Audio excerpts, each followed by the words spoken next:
Josh Green here for Tungsten Tales. Delighted to be joined, I think, for the first time. I think we spoke at the World Championship, but the first time over Zoom by Andy Boulton. Andy, you're in the man cave, in the practice arena.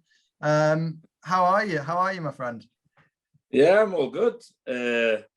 I'm just enjoying the peace and quiet now. The little boy's back at school, and days are kind of back to normal. No, Mr. Boulton reporting for duty. Yeah, it's all good. So I just wish the weather would pick up a little bit. Yeah, I think we all do. So just how do you think the season's gone so far for yourself? You've obviously, there's been a few more events this year up until May than there was last year. How would you assess it so far? I'd say I'm doing all right.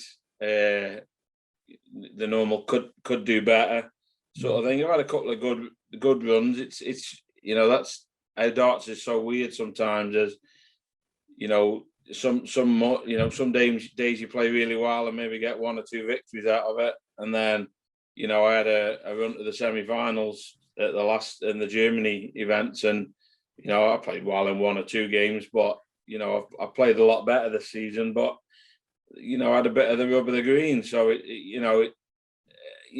mean, I don't know. I mean, at the start of the season, I'd be okay with where I am now, I suppose. Yeah. With the league tables for the World Championship, etc. But obviously, you strive to do a hell of a lot better, really. I was going to ask about Germany. I mean, was the semi-final run something that you were expecting to happen at the time? Did it come a little bit of a surprise? No, I've been playing really well. I play quite a lot of the online stuff.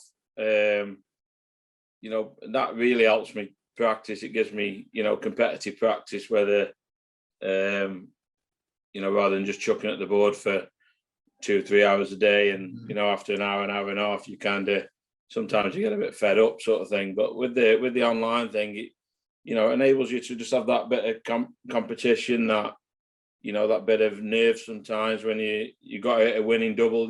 Puts you in the scenarios that you would get in a normal match. So to be fair, I think I expected a lot better.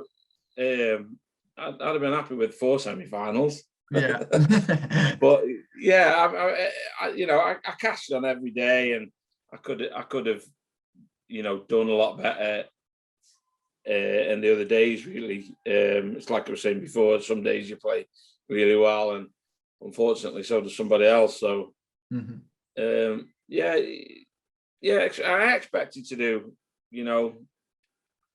better, I think. But when you assess the weekend as a whole, the week as a whole, then you come away and you think, okay, that's kind of acceptable, I suppose.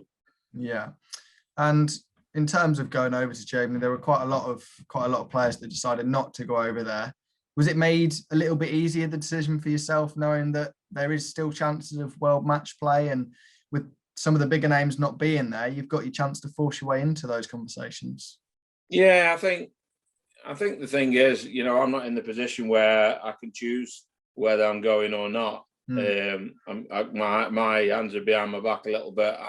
If you're the top 16 in the world, you can maybe have that decision to go or not to go, sort of thing. I think if I'd have had the decision, I probably wouldn't have gone, really. I think it was a lot of effort, a lot of trials and tribulations just to get there, and I'm not a fan of the whole bubble scenario. I'm a guy that likes to be social, if you like, and Germany was a lot better in that aspect, because with it being a total bubble, we weren't allowed out and stuff. We had somewhere where we could go for a meal together and stuff, which we haven't been able to do as of late. But yeah, as regards to like the players not going, I think the guys that have come off the challenge tournament, Q School tournament, if you like, quite a lot of them have proved their worth already, sort of thing. Both Rodriguez's, Charles Barstow pops to mind. A lot, there's a lot that have done really well, and so I don't think their hunger's probably there a little bit more as well sometimes. So I don't think necessarily the standard has been a hell of a lot different you know, you think to yourself, oh, that's a better draw, but yeah, it doesn't. You know, I think gone are the days really where, you know, the good draw scenario kind of goes out the window a little bit, and you know, there are better draws, you know, inside your own little head, but you've still got to turn up. Mm. And I just previously mentioned the World Match Play, and it's something that you are just a couple of £1,000 off the Pro Tour sort of qualification criteria for that. Is that something that'll be in your mind going into these last 2 sets of Pro Tour? Yeah, I think it's been in my mind from the start of the season, really. I think, you know, it's definitely the closest. I had a season a bit back where I was, you know, within a few £1,000 of it. And, you know, so I've had that experience of being in a similar situation. But, you know, I knew when I was playing, you know, I'm someone that's very conscious of rankings and stuff. My father-in-law, Alan, who comes a lot of places with me, he's like a dart statistician, if you like. So I get constantly reminded of what I need to be doing and what I should be doing. Excuse me, I'll be doing. But the excuse me, that's not COVID related. No, don't worry. So yeah, I knew when I was playing that semi-final against Dirk that, you know, just winning that game and being in the final would have put me in a really good position for the match play. Now, thinking at the time that we might not actually play any more events as well, you know. So at that time, we're not knowing that these other 2 weeks are going to go ahead. Yeah. Obviously, you're up in Scotland now, aren't you? Yeah. The decision was made. We noticed at the start of the season, Andy Boulton is no longer competing under the English flag. You're competing under the Scottish flag. Is there any reason particularly why you decided to do that? It is something that I've spoken about quite a few times with my management, different things. I would say about 5 years ago, we were actually, you know, that was the first time we're going. I mean, at the end of the day, I've lived here now nearly 14 years. My son, I've got a son who's 10, so obviously he's Scottish. Yeah, it was just, you know, this is my home now. You know, a lot of my friends are here to represent, you know, the people that have made me so welcome, really. I think it's more of an honour, really. But to have that choice is obviously, what's the word? Pleasure is the wrong word, but it is, you know what I mean? I've got that opportunity, and then, like, you know, I'm also an ambassador for the local academy and stuff as well. So, you know what I mean? It gives them another figure, I think, to aim towards, hopefully. And, you know, if I can do Scotland proud, then I'll be over the moon with that, you know. Is it so? You used to talk about that ambassador role at the academy and things like that. Obviously, there are so many English players of a top standard. There are many in Scotland as well, but you're right up there in terms of the names. Do you think it's a proud moment to be able to represent Scotland, and maybe it makes you stand out a little bit more than if you were representing England?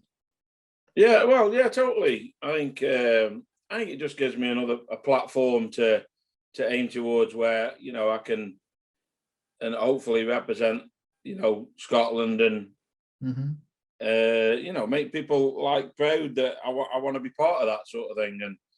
And like I say, a lot of my friends, I've got a lot of people, you know, I know a lot of people up here, and everybody's done nothing but make me welcome since the day I moved here. And I just thought it was you know, I'm not going anywhere. You know what I mean? I don't intend to move anywhere. I've still got my children that live in England. But yeah, I'm just happy to see where it takes me a little bit. Really, it's like you say, it's another opportunity to represent. Yeah, well, I mean, I don't think I'll ever represent Scotland. I think, you know, if you know, people go, oh, it's because of the World Cup, and you know, you've got, you know, I probably have got a chance thingy, but, you know, Gary and Peter are a long way ahead of me. When they pulled out last year, obviously because of the pandemic, I don't think that's going to happen again. Yeah, I just think it was a decision for me just to, just to represent the country that's, that's home now. Yeah. I just want to move on and talk about a couple of your stable mates, I guess you'd call them. They're also in the ZXF management stable.